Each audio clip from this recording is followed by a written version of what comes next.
একজন নারীর জন্মই হয়েছে পুরুষকে আনন্দিত রাখার জন্য। সৃষ্টির শুরুটা যদি চিন্তা করেন, নারীকে প্রথমেই কিন্তু সৃষ্টি করা হয়নি।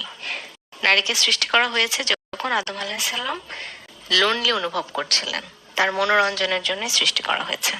তার মানে পুরুষের মনোরঞ্জন করা অথবা নিজের হাজবেন্ডকে আল্লাহ তাআলা যাকে আপনার জীবনে আপনার হালাল পুরুষ হিসেবে স্বীকৃতি দিয়েছেন, তার মনোরঞ্জনের জন্যই আপনাকে পৃথিবীতে আনা হয়েছে।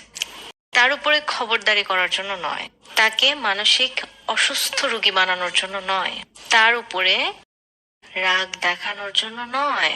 আপনাকে পৃথিবীতে আনা হয়েছে তার মনের শান্তির জন্য। এখন আপনি যদি তার মনের অশান্তির কারণ হয়ে যান, তাহলে আপনি নিজেই ধরে নেন যে আল্লাহর কাছে আপনি আসলে কতটা প্রিয় অথবা অপ্রিয়।